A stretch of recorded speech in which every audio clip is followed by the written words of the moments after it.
No, it is a month before Preakness Stakes, and nearly 77,000 seats will be closed off. It was an announcement made this weekend by the group that owns the Pimlico and the race. They say the oldest part of the grandstand is unsafe, but local lawmakers are questioning the timing of this closure. WMAR2 News' Brian Kubler now with that story. It's the oldest part of Old Hilltop. Now a fence sits around the aging grandstand, not fit for the 6,670 people it was built to hold more than a century ago. That, according to the Stronach Group, who commissioned a Federal Hill engineering firm to study the structure.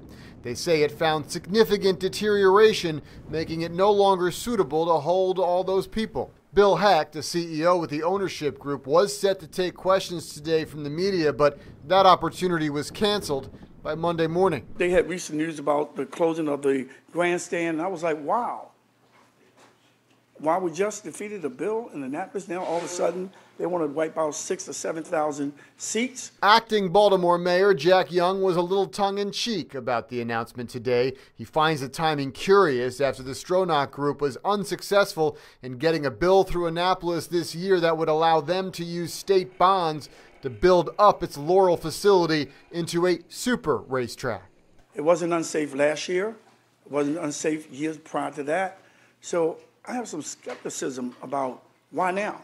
What prompted this, this engineer's report this year as opposed to previous years? Councilman Yitzi Schleifer, who represents that part of Baltimore, has questions too. He wants to see the full engineering report and points to the continued disinvestment by the owners in Pimlico. Again, like the acting mayor, asking, why now? Definitely raises a lot of questions, the timing of the release of this and also how long they've had it for. To suggest that is, quote, off base, the ownership group said today in an email response to our questions.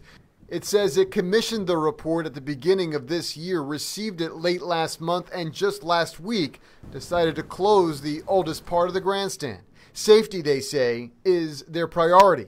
Though Stronach Group says the matter has been studied enough now and will not release the engineering report. In Park Heights, Brian Kubler, WMAR 2 News. The Preakness Stakes is scheduled for May 18th this year. Now, if you have purchased tickets for that part of the grandstand, you will be able to trade them in for similar seating options until May 1st.